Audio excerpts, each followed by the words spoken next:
Oke, suara saya bisa jelas terdengar teman-teman semuanya? Jelas banget, Coach. Jelas banget ya. Tapi kok saya delay merasa di sini. Oke, mudah-mudahan tidak ada gangguan jaringan. Kita mulai ya. Bismillahirrahmanirrahim. Rabbi shrah li.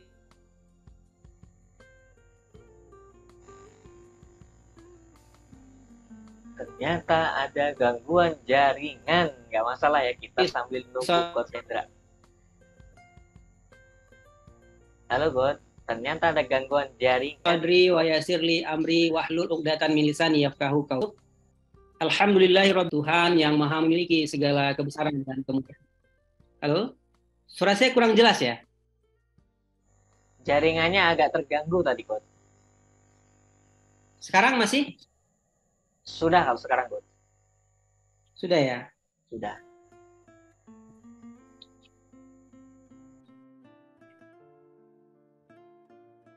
Oke, saya ulangi ya. Assalamualaikum warahmatullahi wabarakatuh.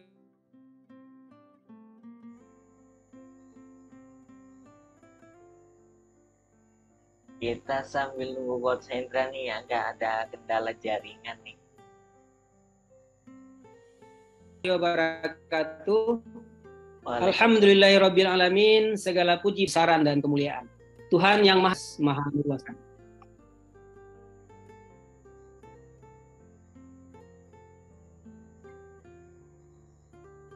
Salawat, cinta dan salam semoga tercurahkan kepada junjungan sahabat dan para pengikutnya hingga akhir zaman. Baik teman-teman semuanya, langsung saja kita mulai ya. Saya izin share screen. Teman-teman kalau kurang jelas suaranya minta tolong dikasih tanda ya.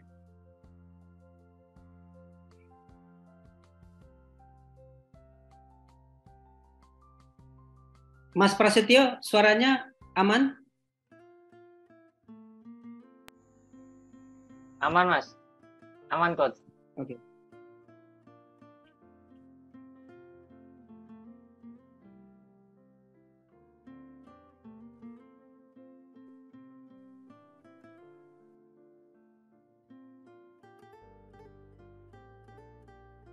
Oke, tema kita pada sore hari ini adalah disrupt yourself or being disrupted. Ya, banyak orang yang hari ini selalu berpuas dengan dirinya. Dia sudah puas dengan apa yang dia dapatkan, padahal ancaman di luar itu begitu sangat dahsyat. Ya, kita mulai saja dengan sebuah quote. Ada quote dari George Bernard Shaw. Dia bilang, hanya 2% orang yang berpikir, 3% orang berpikir kalau dia mikir, gitu ya. Dan 95% orang memilih mati daripada dia berpikir. Ya, tentu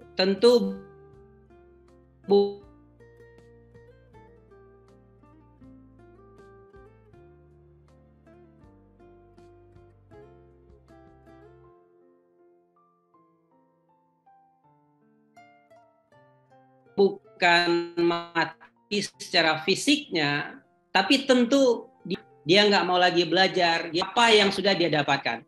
Nah, bersama-sama untuk meningkatkan kapasitas diri kita, agar kita tidak menjadi bagian dari 90% orang yang memilih mati daripada berpikir. Itu begitu ya. 2022 yang lalu, itu digembar-gemborkan bahwa ancaman resesi ekonomi itu begitu luar biasa ya. Orang-orang pada takut dengan ancaman resesi. Tapi kemudian saya merasa bahwa ancaman resesi itu tidak menakutkan dibandingkan dengan disrupsi. Karena disrupsi itu sangat berbahaya sekali ketika kita terjebak pada cara-cara kita di masa lalu, kita nggak mau berpindah cara berpikir kita, cara kita bekerja, kita masih menggunakan cara-cara yang lama. Buat saya disrupsi itu justru lebih mengkhawatirkan, lebih menakutkan ketimbang dengan resesi. Ya, disruption sendiri itu dipopulerkan oleh Clayton Christensen waktu itu pada tahun 1997. Tapi kemudian tahun 1997 itu dia kalah dengan ada yang namanya teori Michael Porter. Michael Porter bicara tentang 5 force ya, competitive analysis. Ya, mari kita cek sebelum kita masuk kepada disruption, apa sih yang disampaikan oleh Porter? Ya, Porter itu bicara tentang competitive analysis. Jadi ada 5 kekuatan. Ketika misalnya perusahaan saya di retail, saya Hendra Ahmad, saya bergerak di bidang grocery. Saya punya beberapa supermarket dan minimarket. Lalu kemudian saya tentu punya kompetitor. Maka ada rivalry among existing competitor. Jadi ada persaingan di antara kompetitor. Nah, kata Porter, yang pertama adalah di bagian atas, itu threat of new entrants. Ancaman dari pendatang baru. Nah, pendatang baru itu membawa 5 hal biasanya minimal. Dia biasanya lebih bigger, lebih besar, lebih better, lebih easier, lebih cheaper, lebih faster. Maka ketika dia membawa 5 hal tadi, maka dia akan mempengaruhi sebelah kiri, bargaining power of supplier. Kalau bargaining power of suppliernya tinggi, maka dia akan mempengaruhi sebelah kanan, yaitu bargaining power of buyer. Jadi nilai tawar dia terhadap pembeli. Ya. Lalu kemudian pendatang baru itu biasanya membawa juga produk pengganti atau produk substitusi, ya, atau servisnya bisa lebih baik gitu ya. Ya, maka hati-hati ketika misalnya bisnis kita itu dalam kondisi lemah, bargaining power-nya itu lemah, apakah itu terhadap supplier? Kalau kita lemah terhadap supplier, maka kita tidak akan mendapatkan fasilitas-fasilitas yang biasa diberikan oleh supplier kita. Katakanlah saya Hendra Ahmad, saya beroperasi dalam skala yang tentu lebih kecil dibandingkan dengan kompetitor yang lain, katakanlah ada Indo, Alfa, segala macam. Maka saya harus punya teknik, harus punya strategi agar supaya saya bisa mengambil dalam jumlah yang banyak. Ya, cara saya untuk menjualnya nanti apakah saya menggunakan canvassing atau saya menjual ke toko-toko kecil yang lain-lainnya.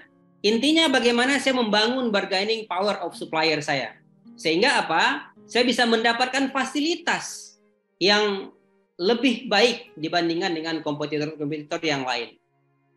Saya bisa mendapatkan consumer promo, saya bisa mendapatkan diskon dan segala macam.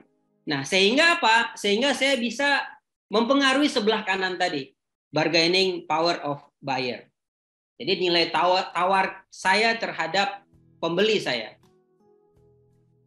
Oke, selanjutnya kata Porter, ketika Anda kalah dengan kompetitor Anda, maka Anda bisa melakukan generic competitive strategy kata Porter. Jadi ada dua fokus. Fokus yang pertama adalah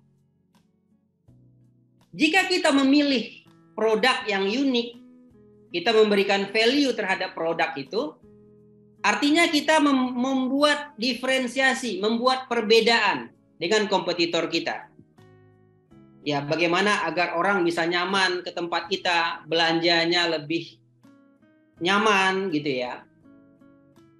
Tapi kalau kita tidak bisa untuk mengambil posisi sebelah kiri, maka jika kita bermain di low cost position, maka kata Porter, kamu harus melakukan overall cost leadership.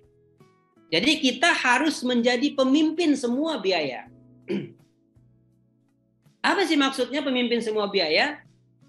Pemimpin semua biaya adalah mulai dari proses pembelian barang, kita cari supplier yang paling murah. Kalau saya jual beberapa produk, saya bisa jual lebih murah daripada saya mendapatkan dari distributor. Jadi kalau misalnya saya beli Aqua, di distributor itu 60.000, maka saya bisa lebih murah jualnya dibandingkan dengan distributor itu. Nah, gitu. Jadi overall cost leadership itu dimulai dari proses pembeliannya. Di mana sih produk-produk itu yang paling murah? Itu yang pertama. Yang kedua adalah bagaimana proses pengiriman barang tersebut. Jadi kita mencari ekspedisi yang paling murah, atau mungkin jika memungkinkan kita pakai ekspedisi sendiri, kita punya mobil sendiri, sehingga dalam proses perhitungannya kita bisa lebih murah dibandingkan dengan kompetitor. Habis itu begitu barang nyampe di gudang kita, maka juga harus dihitung tuh. Satu truk, satu kontainer misalnya, itu kita membutuhkan berapa orang dan butuh berapa jam. Kita hitung normnya itu, standarnya. Karena itu biaya semua. Lalu kemudian proses penyimpanan barang itu di gudang. Lalu proses pengiriman barang itu ke cabang-cabang. Berapa lama dia nangkring di toko? Berapa lama dia nangkring di display? Maka itu dihitung semuanya. Sampai barang itu terjual ke end user atau ke konsumen kita. Nah, jadi itu yang disebut dengan overall cost leadership. Kita menjadi pemimpin semua biaya, gitu.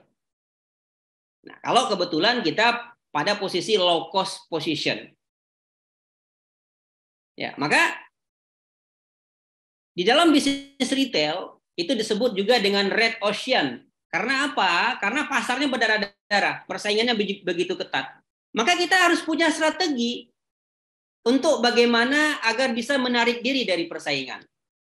Ya, artinya kita nggak bermain di harga. Sorry, maksud saya kita tentu bisa membuat atau mencetak profit dengan lebih baik dengan cara menekan cost, dengan cara mencari tempat di mana barang itu yang paling murah, gitu ya.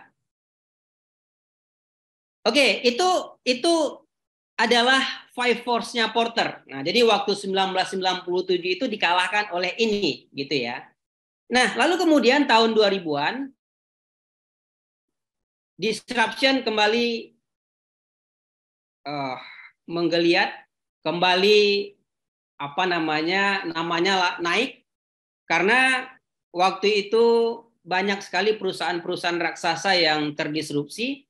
Kita bisa lihat Nokia, kita bisa melihat fenomena waktu itu ojek pangkalan dihajar oleh Grab, kemudian Gokar menghajar Bluebird dan segala macamnya. Nah, maka disruption mulai kembali naik namanya gitu ya. Mulai terkenal. Lalu apa sih disruption itu? Disruption itu adalah perubahan yang terjadi secara radikal dan revolusioner dan memicu kekacauan. Nah, itu yang disebut dengan disruption.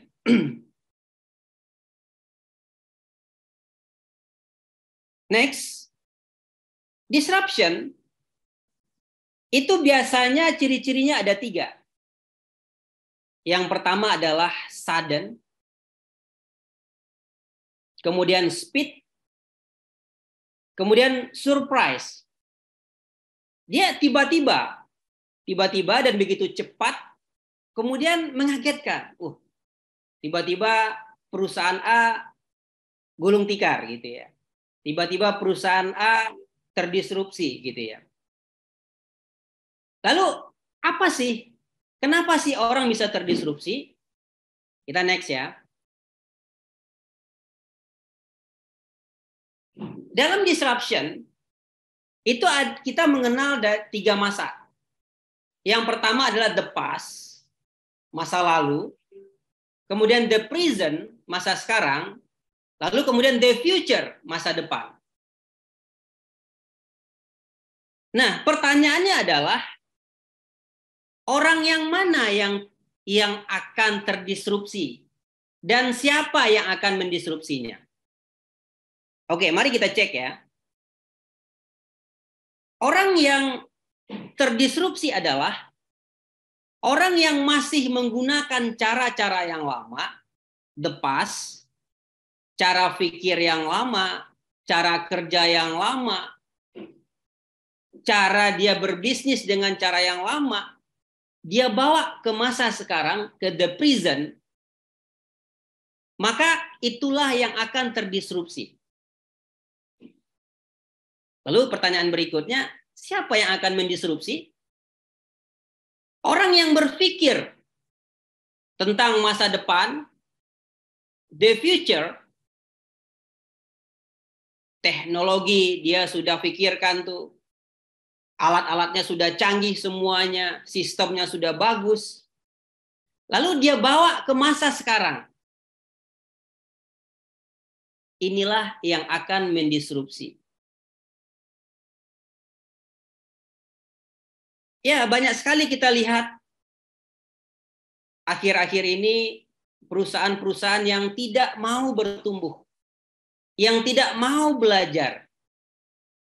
Ya, tentu bukan hanya perusahaan. Dalam bisnis juga sama. Ya, di perusahaan saya tim selalu saya dorong untuk belajar untuk bertumbuh. Saya sampaikan bahwa bagaimana perubahan begitu cepat hari ini. Saya bilang ke teman-teman, jika kalian nggak bertumbuh, jika kalian nggak mau belajar, maka akan ada orang yang akan menggantikan kalian di posisi kalian.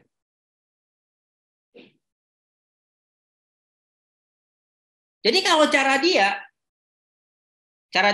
yang lama, 2 tahun yang lalu, setahun yang lalu masih dipakai zaman sekarang, masih dipakai hari ini, maka dia akan terdisrupsi. Karena apa? Karena zaman begitu cepat perubahannya. Orang-orang begitu dahsyat perkembangannya. Sehingga apa? Sehingga cara-cara dia yang lama itu nggak lagi relevan dengan zaman yang sekarang. Ya, maka tentu kita harus bertumbuh setiap hari. Ya, saya mengalokasikan waktu saya untuk belajar sekali 2 bulan. Saya belajar ke banyak guru, saya investasikan uang dan waktu saya untuk belajar. Bahkan ada teman-teman saya yang bilang, ngapain sih kamu belajar terus gitu? Nggak ada gunanya itu belajar. Nggak apa-apa belajar sedikit. Yang penting mengerti. Wah, ini sesat pikir ini ya. Ya, harusnya kita belajar banyak, tapi mengerti juga banyak, kan begitu. Saya mengatur waktu saya setiap hari. Saya paksakan diri saya untuk membaca buku. 2 jam setiap hari. Saya paksakan diri saya untuk ikut Zoom, untuk ikut kelas-kelas, untuk masuk ke dalam organisasi-organisasi bisnis yang lain. Di mana tempat-tempat yang bisa memberdayakan diri saya, maka saya akan masuk ke sana. Gitu. Jadi banyak sekali orang hari ini yang sibuk mengejar peluang. Oh, saya ingin bisnis saya tahun 2023 ini bisa besar gitu ya. Mencari investor ke sana kemari. Mereka sibuk dengan itu. Padahal kata Seneca, luck is preparation meet opportunity. Jadi keberuntungan itu adalah ketika persiapan bertemu dengan peluang. Ada guru saya di sini mungkin Abi Darwis, itu selalu bilang kepada murid-muridnya di setiap sesi training, workshop, beliau sampaikan, jangan pernah takut dengan peluang. Tapi takutlah ketika Anda tidak punya persiapan. Hari ini misalnya ketika saya ingin buka 1000 cabang. Mimpi saya ingin buka Hendramat 1000 cabang di seluruh Indonesia. Itu tahun 2030. Lalu ketika hari ini ada orang yang mau menginvestasikan uangnya 100 triliun misalnya. Ternyata saya juga nggak siap untuk menerima itu. Gitu. Jadi kata Seneca, persiapkan diri Anda. Anda perlu mempersiapkan diri Anda, lalu bertemu dengan peluang, maka itu yang disebut dengan keberuntungan, kata Seneca. Jadi ketika saya belajar kemana-mana, saya sedang mempersiapkan diri saya untuk bisa menerima peluang-peluang yang ada. Kalau misalnya kita biasa beli tuh air mineral 600 mili. Maka kapasitas air yang masuk hanya sesuai dengan kapasitas botolnya. Tidak akan mungkin botol 600 mili bisa masuk air 1500 mili. Itu tidak akan mungkin. Nah, banyak orang yang memaksakan itu. Dipaksakan air yang masuk ke dalam, sehingga apa? Airnya meluber keluar. Karena apa? Karena kapasitasnya tidak cukup untuk menampung itu. Padahal seharusnya bagaimana dia berpikir untuk menambah kapasitasnya itu agar air yang masuk ke dalam itu bisa lebih banyak. Jadi kalau dia ingin air yang masuk 1500 mili, perluaslah kapasitasnya jadi 1500 mili. Kalau air yang masuk ingin 20 liter, maka perluaslah kapasitasnya menjadi 20 liter. Satu drum, dan seterusnya. Jadi seperti itu. Oke, kita next ya. Nah, ini ketika Stephen Elop, dia berpidato waktu terakhir dia menjabat sebagai CEO Nokia. Dia bilang, kami tidak melakukan kesalahan apapun. Tapi entah kenapa kami kalah. Ini yang berbahaya, teman-teman. Kita nggak sadar dengan apa yang sudah kita lakukan. Kita merasa sudah benar, kita merasa sudah hebat,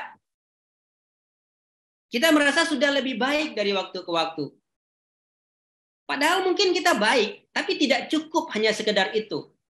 Karena kompetitor itu begitu cepat pertumbuhannya. Begitu cepat perkembangannya. Oke, ada 6 perangkap yang membuat orang itu terdisrupsi. Yang pertama adalah orang terjebak pada complacency trap, ya, perangkap komplasensi. Ya, dia merasa berpuas diri, dia merasa tidak perlu harus belajar lagi, dia merasa sudah jago, dan segala macamnya. Sehingga dia seringkali meremehkan orang lain. Dia seringkali menganggap orang lain lebih rendah daripada dia. Nah, saya di setiap kesempatan, saya selalu punya dua kacamata yang berbeda untuk melihat sesuatu. Ketika saya jadi murid, maka saya berusaha untuk mengosongkan semua gelas saya. Dan lalu kemudian saya berusaha menerima. Ya, kalau kita belajar NLP, itu kita 3 hari listening, mendengarkan. Banyak orang yang tidak mampu mendengarkan dari apa yang orang sampaikan. Dia hearing, bukan listening. Hearing dengan listening itu dua hal yang berbeda. Hearing itu dia hanya mendengar, tapi yang dia dengar adalah historical file data yang ada dalam otaknya. Saya contohkan ketika saya misalnya menyampaikan, katakanlah sebuah materi gitu ya. Lalu ada orang yang merasa, oh saya sudah pernah mendengar tuh. Padahal ketika seseorang menyampaikan materi yang sama dengan guru yang berbeda, maka dia akan mendapatkan sudut pandang yang lain tuh. Jadi selalu ada ilmu, meskipun sepertinya ilmu itu diulang-ulang gitu ya. Nah, banyak orang yang tidak mau mendengarkan. Seolah-olah, wah saya sudah tahu nih.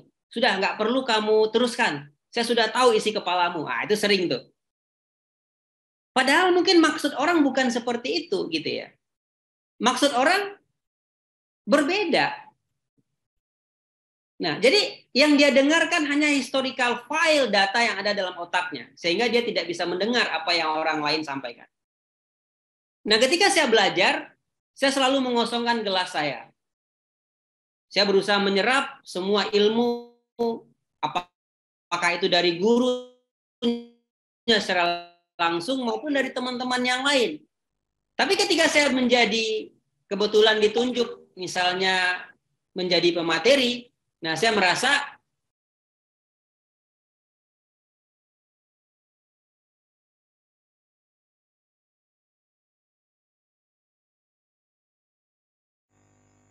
ya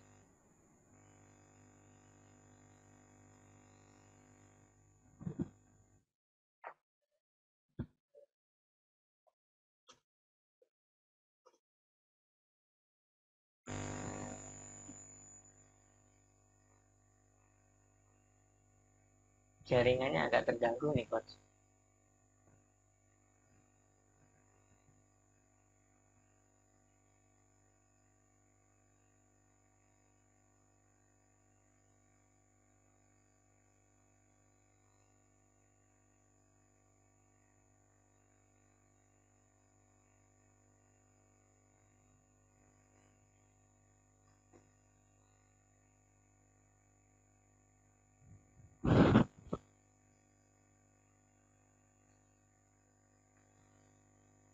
Coach Hendra.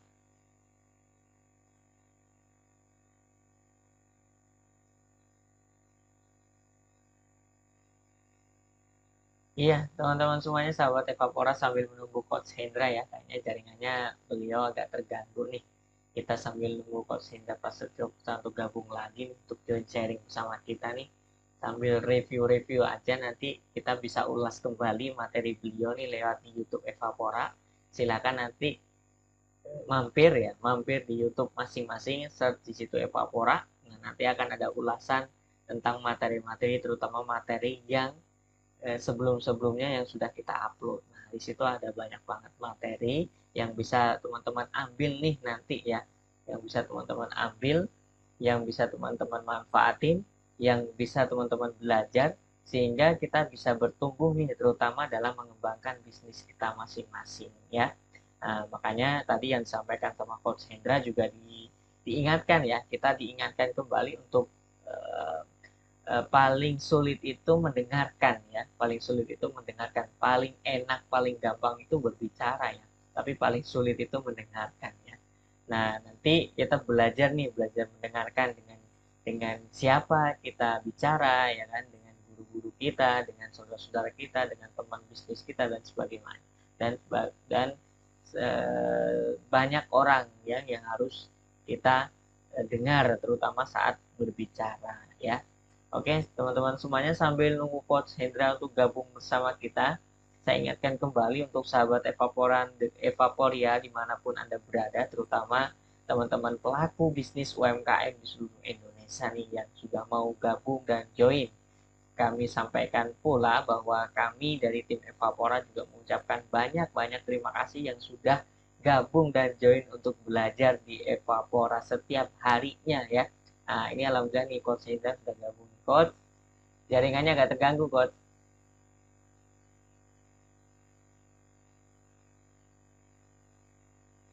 Halo, Coach.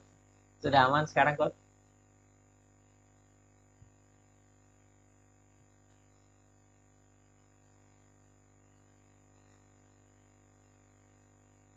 Ya, sudah aman sekarang, Coach?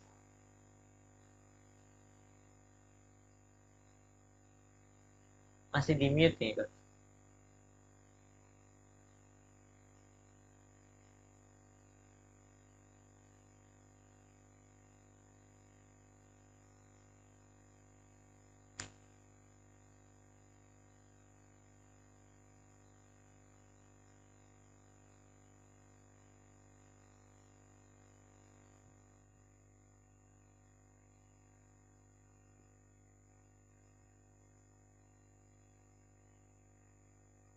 Iya, ternyata masih gangguan nih ya, teman-teman sahabat Evapower. Tapi nggak apa-apa. Ini melatih kesabaran kita ketika kita sedang menyimak, asik-asiknya menyimak, tapi ternyata di tengah perjalanan kita menyimak ada gangguan. Nah, itu asik-asiknya kita untuk bersabar ya dalam diri, terutama di bulan Ramadan ini ya. Nah, tapi asik banget ya teman-teman ketika kita mau dan mampu ya. Ketika kita lagi asik mendengar nih, ya kan, lagi asik fokus di depan layar nih, mendengar narasumber berbicara di depan layar nih, tapi di tengah perjalanan ada gangguan sedikit. Ya, nah, apakah kita mampu untuk bersabar atau malah mengeluh? Ya, kan biasanya begitu kita ya, kan biasanya begitu, tapi ya kita dilatih tuh, oh tenang nih gangguan, lebih sabar lagi biar hikmah ilmunya itu dapat ya kak, biar hikmah ilmunya yang disampaikan oleh guru kita tuh dapat ya kan. Nah, nanti akan mudah ketika kita sudah dapat hikmah ilmunya di sore hari ini dengan kita belajar untuk kesabaran menyimak nih dari guru kita. Ya, nanti kita akan lebih mudah mengaplikasikan ilmu yang sudah kita dapatkan oleh guru kita. Nah, ini sudah gabung nih. Halo Coach, sudah aman Coach? Ya, mohon maaf ini jaringannya agak bermasalah. Saya sudah Alhamdulillah. ganti ke apa namanya device yang satunya juga nggak bisa apa namanya tetap bermasalah juga nih. Ini saya atau evaporanya sayanya ya kayaknya ya.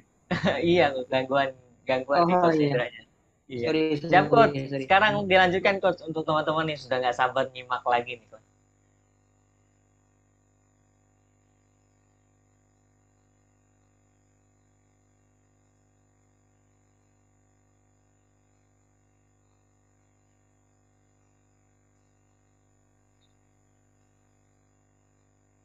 Oke, kita lanjut ya. Ya, yang pertama tadi adalah complacency trap. Jadi perangkap merasa apa namanya puas diri gitu ya. Yang kedua adalah kompetensi trap. Ini hampir sama. Perangkap kita merasa bahwa kita sudah hebat, kita merasa sudah jago, kita merasa sudah lebih baik dari yang lain gitu ya. Dan kita merasa tidak perlu lagi belajar. Ya, sehingga apa? Ya, sehingga kita sibuk tuh. Sibuk bekerja dengan cara-cara kita yang lama. Ya, padahal saya pernah membaca sebuah kisah dari seorang tukang penebang pohon gitu ya. Ketika dia berusaha menebang pohon di hari pertama dengan kampaknya yang masih tajam, dia bisa menebang pohon itu 20 pohon dalam sehari.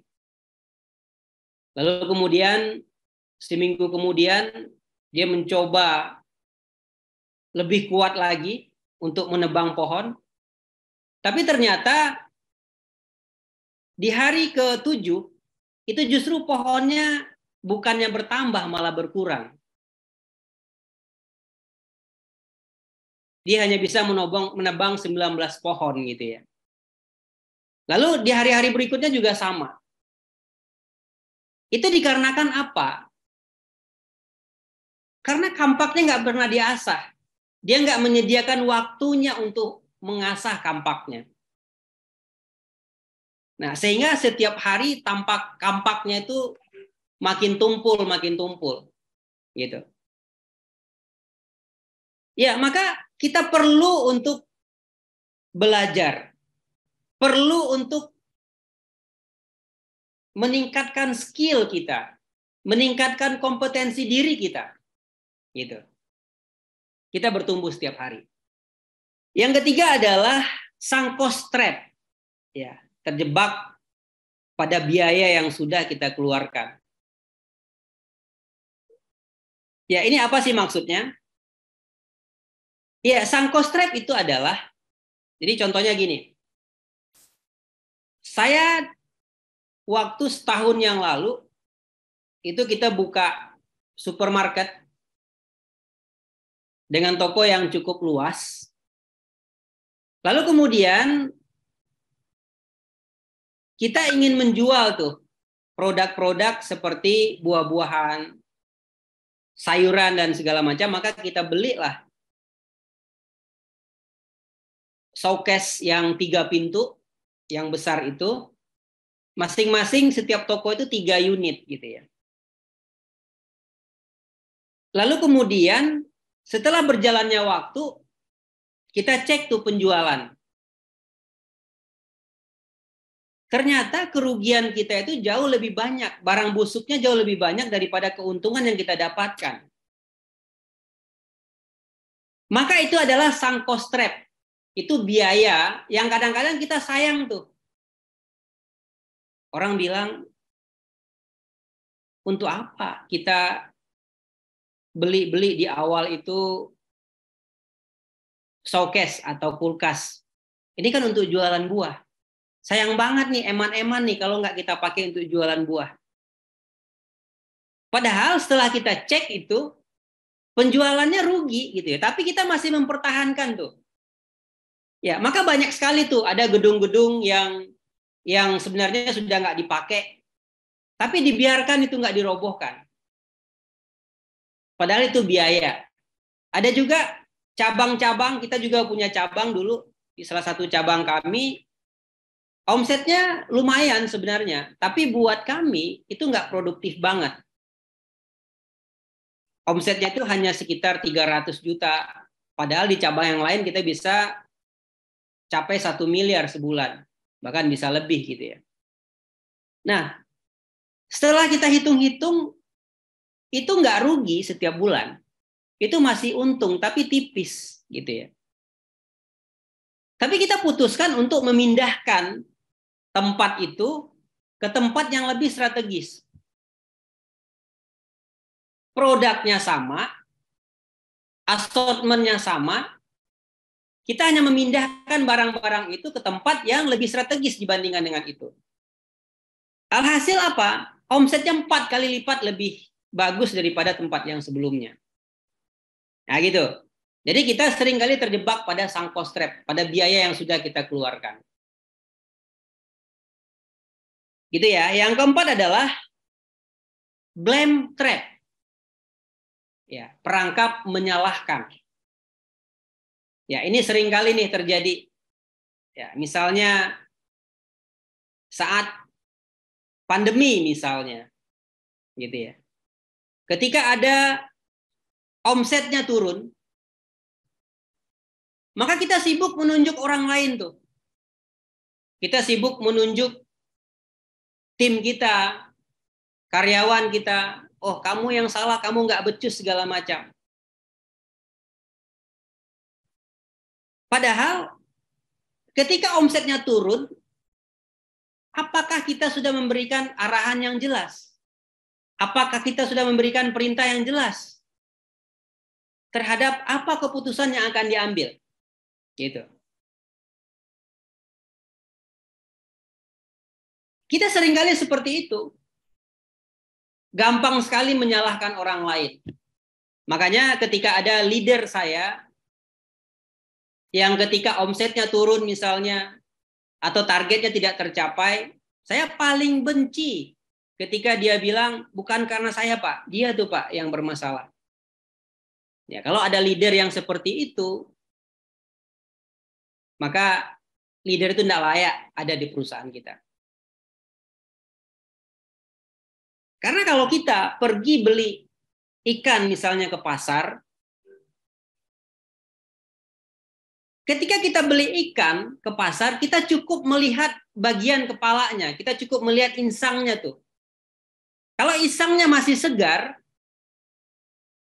maka bisa dipastikan bahwa bagian badan dan ekornya itu juga masih segar. Tapi sebaliknya kalau insangnya itu sudah hitam, sudah nggak segar lagi, maka bisa dipastikan semua bagian dari ikan itu sudah rusak atau sudah nggak segar lagi. Jadi tentu tergantung dari leadernya, tergantung dari kepalanya gitu ya. Jadi saya selalu melakukan self aktualisasi diri. Saya selalu melakukan aktualisasi diri, merefleksi diri saya, apakah saya sudah benar? Apakah sudah tepat yang saya lakukan? Jangan-jangan saya yang salah, gitu. Karena kalau kita sudah terjebak pada blame trap, maka kita akan mudah sekali tuh menyalah-nyalahkan orang lain. Dan ini adalah mentalnya pecundang, bukan pemenang. Pecundang itu selalu mencari alasan, mencari pembenaran, itu pecundang. Tapi pemenang itu selalu mengkoreksi dirinya, selalu merefleksi dirinya. Saya belum baik, maka saya akan memperbaiki ini. Saya selalu bilang ke teman-teman, kita tidak akan pernah bisa untuk merubah orang lain. Yang bisa kita lakukan adalah bagaimana merubah diri kita agar kita bisa diterima oleh orang lain. Itu yang bisa kita lakukan.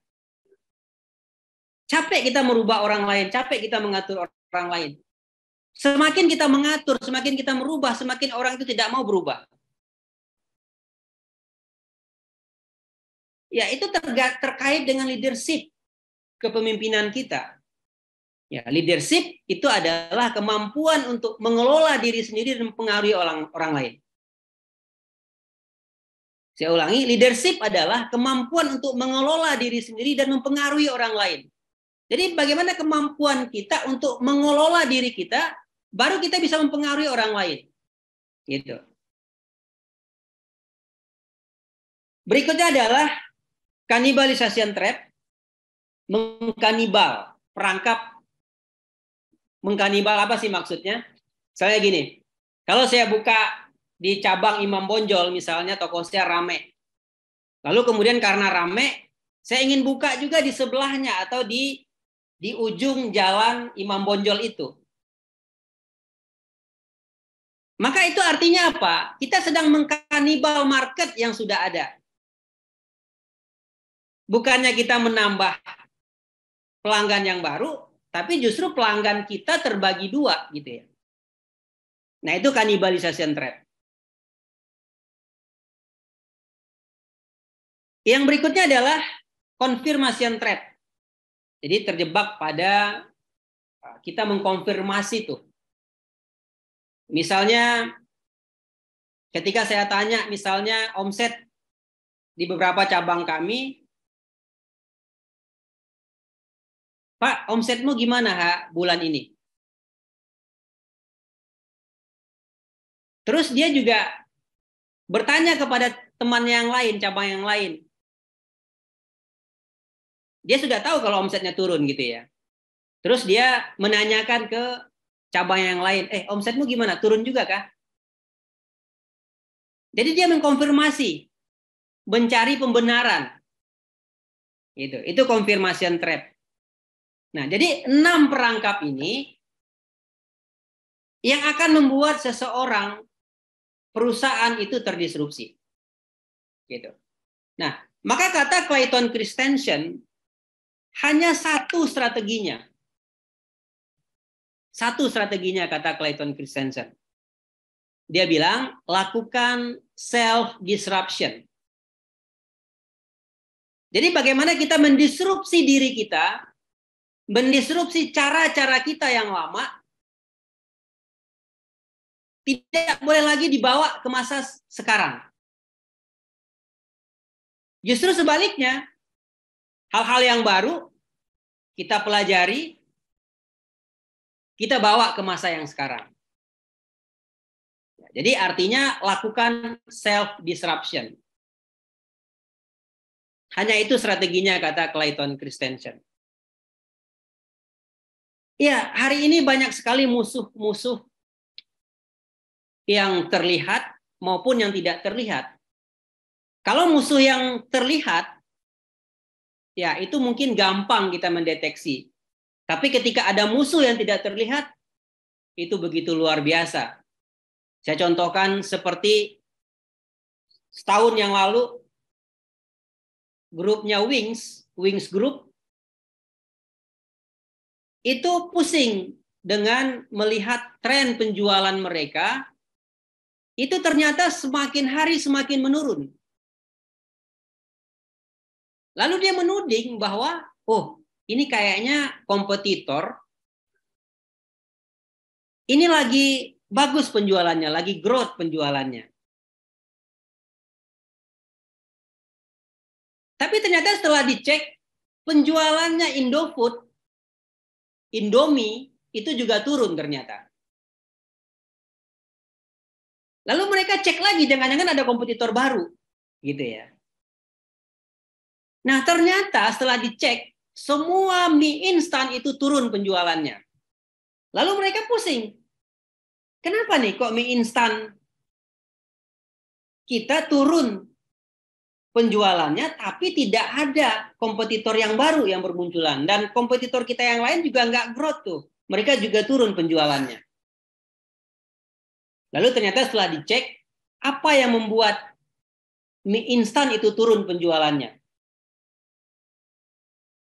Ternyata musuhnya bukan industri sejenis. Justru musuhnya adalah industri yang tidak ada hubungannya. Ternyata yang membuat itu turun adalah karena adanya GrabFood, karena adanya GoFood. Loh kok bisa Mas Hendra? Iya. Karena apa? Coba kita cek ya. Mie instan itu dikonsumsi orang, dibeli orang, itu untuk apa sih? Untuk stok ketika pada malam hari ketika mereka lapar.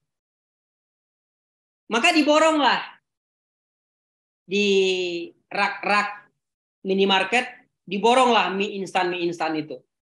Untuk persiapan mereka ketika lapar di malam hari.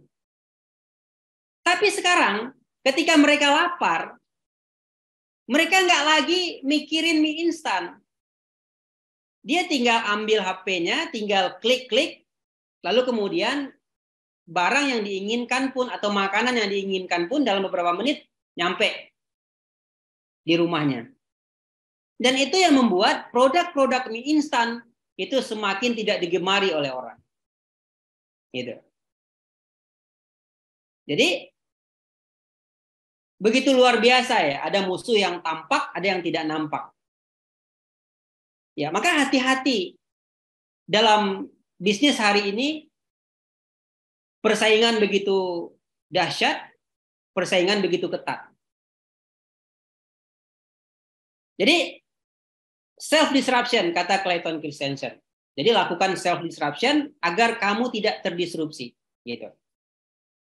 Oke, terakhir saya ingin mengutip, waktu sudah 18:08. Sepertinya sudah habis waktunya. Saya ingin mengutip quote dari Leo Caralla. Leo Caralla bilang, orang yang malas melakukan sedikit pekerjaan dan berpikir dia harus bisa menang. Sementara pemenang itu bekerja dengan sangat keras dan masih khawatir jika mereka menjadi malas. Itu mungkin dari saya. Terima kasih. Assalamualaikum warahmatullahi wabarakatuh. Waalaikumsalam warahmatullahi wabarakatuh. Terima kasih Bo Coach, pemaparannya di sore hari ini luar biasa ya. Lakukanlah self disruption ya, biar nggak terdistrupsi kitanya ya. Oke Coach, di sore hari ini luar biasa Coach. Tadi ada 6 step, 6 perangkat ya, 6 perangkap yang membuat kita itu, terutama itu kita sendiri itu mengalami disrupsi ya. Nah itu saya masih bingung Coach terkait dengan perangkat kanibal nih Coach. Nah apakah perangkat kanibal ini memang harus ada kompetitornya atau bagaimana nih Coach terkait dengan 6 perangkat nih, biar kita tuh berjaga-jaga nih Coach. Gimana Mas Priyo, kurang jelas suaranya? Oke Coach. Nanti tadi terkait dengan 6 perangkap Coach yang membuat kita itu terdistrupsi ya. Nah salah satunya tadi ada apa kanibal ya, perangkat kanibal ya. Iya, cannibalization trap. Nah itu apakah memang harus ada kompetitornya kalau dihubungkan dengan bisnis Coach atau bagaimana nih Coach? Iya, cannibalization trap itu misalnya gini. Tadi saya terangkan bahwa, saya contohkan bahwa ketika ada di sebuah tempat gitu ya, berarti kan market kita ada di sana. Lalu kemudian karena kita ngelihatnya rame tempat itu, lalu kemudian kita buka lagi tuh produk yang sama di sana. Maka kita sedang mengkanibal tuh market yang sudah ada. Jadi kita mengkanibal sendiri tuh market kita. Kita berharap orang juga bisa rame di tempat yang baru, tapi ternyata tidak. Ya. Kita sedang mengkanibal market kita sendiri. Gitu. Ya, maka dari itu tentu kita perlu riset. Perlu, kalau dalam ilmu grounded itu udah ada namanya audit competition, kita mengaudit semuanya. Bahkan kalau saya ingin buka cabang, maka saya perlu 1 bulan tuh untuk mengecek di suatu tempat itu berapa banyak sih motor yang berseliweran dalam sehari. Ada berapa banyak mobil yang lewat dalam sehari. Terus di belakangnya ada apa? Ada sekolah apa? Ada perumahan apa? Ya, semuanya tentu dicek. Gitu ya. Ya, karena kalau kita nggak bermain dengan data, kita nanti meraba-raba. Nah, bahkan data pun, kalau teman-teman ada belajar di grounded gitu ya, maka data itu ada namanya grab the data. Grab the data itu tidak cukup hanya sekedar grab the data, tapi harus berdasarkan dengan fakta-fakta yang brutal. Jadi kita perlu data saturation, kita perlu data-data yang banyak untuk mengambil sebuah keputusan. Gitu. Jadi cannibalization trap itu adalah bagaimana kita mengecek, ya, mengecek lebih dalam data-data kita yang ada. Kita perhatikan semua aspek sehingga kita tidak kehilangan arah atau kita salah mengambil keputusan. Atau kalau dalam konteks yang tadi, kita tidak mengkanibal market kita sendiri. Kalau seandainya terjadi mengkanibal market sendiri tanpa kita sadari itu juga salah nih Coach. Iya, makanya butuh data. Makanya kita butuh data. Oke, teman-teman semuanya dalam sambil konteks ini, Mas, dalam konteks saya bisnis retail ya, itu juga sama bisa contohkan seperti ini. Kalau misalnya saya punya nih air mineral, ada Aqua, ada Le Mineral, ada Aura, ada apa namanya, ada Pristine, ada Kristalin dan segala macam, maka pastikan sejak awal itu kita sudah tahu bahwa produk yang A itu hanya untuk market yang A, gitu. Jadi masing-masing itu ada marketnya sendiri-sendiri. Karena kalau tidak begitu, kita akan mengkanibal tuh. Dia produk yang lain akan mengkanibal market yang satunya, gitu. Oke, Coach. Nah, ini ada terusannya nih, Coach, dari Pak Sutarman. Apa terkait hal itu market size, Coach? Gimana? Apa terkait hal itu market size? Pertanyaannya. Apakah itu terkait dengan market size? Ya, kalau mau dihubungkan bisa. Itu juga bisa ke market size, tapi bukan itu maksudnya. Ya, jadi kanibalisasi trap itu aspeknya cukup luas ya. Jadi bagaimana kita mengecek semua data-data yang ada, memperhatikan semua hal, semua aspek, sehingga kita dalam mengambil sebuah keputusan itu tidak salah, gitu. Ini ada sambungannya dari Harun Ar-Rasyid, Coach. Sejak dulu saya bingung bagaimana cara riset data, gitu, Coach, supaya nggak salah. Gimana? Sejak dulu saya bingung bagaimana cara riset datanya, Coach. Oke. Teknisnya bagaimana tuh? Iya, data ini sangat penting ya. Saya juga ini selalu saya tekankan kepada tim bahwa bagaimana caranya teman-teman ini mengambil keputusan itu harus by data.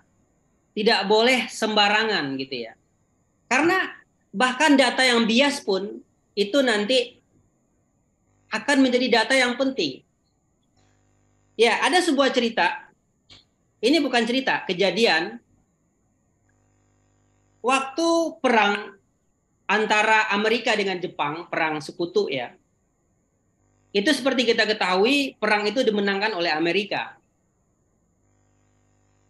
Apa yang menyebabkan Amerika menang? Itu karena faktor dari dia menang dari sisi pesawat tempurnya yang luar biasa. Nah, ternyata ketika pesawat tempur Amerika itu menang, itu ternyata ada berkat tangan dinginnya Abraham Wall. Nah, jadi waktu itu ketika banyaknya pesawat yang jatuh, lalu kemudian para ahli di Amerika itu melakukan penelitian. Kenapa kok pesawat ini jatuh? Lalu ditelitilah apa penyebab jatuhnya gitu ya. Lalu dicek, coba cek di mana bagian-bagian pesawat itu yang banyak ditembaki. Kata para ahli gitu ya. Ternyata bagian pesawat yang banyak ditembaki itu adalah di bagian hidung dan di bagian sayap pesawat. Nah, lalu kemudian para ahli memutuskan bahwa bagian hidung dan bagian sayap itu akan dilapisi oleh baja. Karena tidak mungkin seluruh pesawat itu dilapisi baja karena dia pasti akan berat gitu ya. Maka diputuskanlah untuk melapisi baja di bagian itu. Nah, di saat itulah muncul Abraham Wall. Dia bilang itu salah. Kenapa salah? Karena ada data yang bias. Jadi pesawat yang kembali ke pangkalan yang kena tembak di bagian moncong dan di bagian sayap itu adalah pesawat yang selamat justru. Justru yang jatuh itu bukan terkena tembak di bagian itu.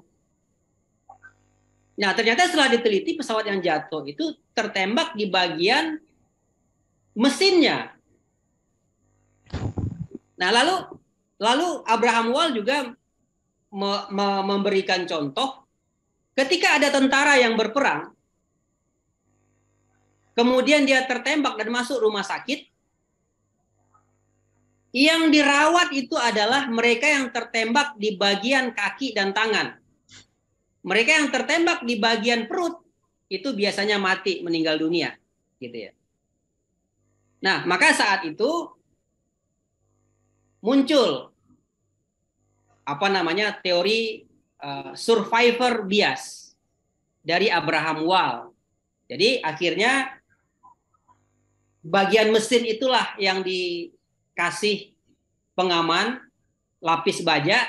Nah, sehingga pesawat-pesawat itu selamat dari apa namanya gempuran musuh gitu ya. Sehingga Amerika bisa memenangkan waktu itu pertempuran. Nah, jadi semua data kita pakai. Makanya saya bilang data saturation. Kalau teman-teman ingin belajar data ya mendaftarlah di Grounded. Di sana kita belajar data, ada Grounded approach namanya, pendekatan yang mendalam terhadap bisnis kita. Ya, Grounded itu kepanjangan dari G-nya adalah grab the data. Ya, grab the data itu di sampingnya ada brutal fact. Jadi data yang berdasarkan dengan fakta-fakta yang brutal. Jadi kita penting untuk menganalisis semua data-data yang ada. Nggak bisa kita ngambil keputusan hanya karena satu data. Ya, kalau dalam bottom line, ya, berapa jumlah uang masuk, berapa jumlah transaksi yang kita dapatkan, berapa jumlah average basket segala macam dalam sebuah transaksi gitu ya. Nah, maka orang kebanyakan hanya ngelihat salesnya atau revenue-nya. Padahal jumlah transaksi itu sangat menentukan tuh. Karena kalau kita hanya melihat revenue-nya bagus, tapi jumlah transaksinya tidak bagus, ini bahaya untuk kedepannya. Kenapa? Artinya apa? Ketika revenue-nya bagus, jumlah transaksinya turun, artinya trust orang terhadap produk kita itu semakin lama semakin menurun. Gitu. Nah, kalau jumlah transaksinya tinggi, tapi revenue-nya kecil atau sales-nya kecil, maka artinya produk kita tidak lengkap. Gitu. Maka selalu ada ada hal-hal keputusan yang kita ambil dari berbagai macam data yang ada, yang kita temukan. Tentu data itu harus berdasarkan dengan data-data yang valid, data yang saturation, gitu. Gitu mungkin, Mas. Baik, Coach, terima kasih. Oh ya, mudah-mudahan menjawab ya dari Pak Harun Ar-Rasyid tuh. Nanti kalau teman-teman pengen dalamin lagi tentang data, riset data, bagaimana ikut gabung, ikut trainingnya Grounded ya, Coach ya. Ya. Guru kita bersama. Itu lengkap semua. Ya, lengkap semua di situ. Ini Coach, karena memang berhubung waktunya nih sudah mendekati jam 5:30 nih Coach, teman-teman daerah Wita nih sudah berbuka terlebih dahulu nih Coach. Ya. Coach, untuk di akhir sesi nih nanti closing statement dari Coach Prasetyo nih untuk teman-teman UMKM nih. Jadi apa yang harus dilakukan nih oleh kita terutama pebisnis UMKM nih agar tidak terdisrupsi lah gitu. Seperti itu Coach. Silakan Coach. Oke, nama saya bisa berubah di sana ya. Coach Hendra. Iya. Oke, tentu kita harus berusaha untuk bagaimana kita menambah kapasitas diri kita setiap hari tentunya, agar kita tidak terdisrupsi. Saya ingin mengutip sebuah quote ya dari pendirinya Syekh Muhammad Al-Maktoum, itu pendiri dari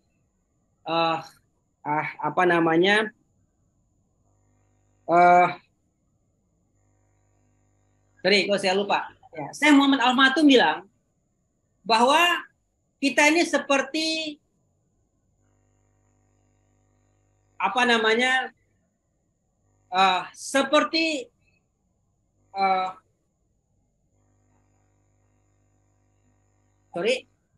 kita ini seperti binatang di padang sabana kita ini seperti rusa di padang sabana yang dikelilingi oleh harimau-harimau yang siap memangsa kita. Jika kita tidak bisa berlari lebih kencang, jika kita tidak bisa berlari lebih cepat, maka kita akan dimangsa oleh mereka, kata Syekh Muhammad Al-Maktoum. Itu mungkin dari saya. Terima kasih atas waktunya pada sore hari ini. Ya tentu ada banyak, ya saya khawatir ya, deg-degan ketika akan mengakhiri sesi ini, karena tentu mungkin ada banyak hati-hati yang terluka karena kata-kata saya mungkin, ya tapi saya mohon maaf, ya ketika ada sesuatu yang ada kelebihannya dari apa yang saya sampaikan, itu datangnya dari Allah, dan kemudian ketika ada kekurangan itu murni milik saya. Ya terima kasih. Assalamualaikum warahmatullahi wabarakatuh.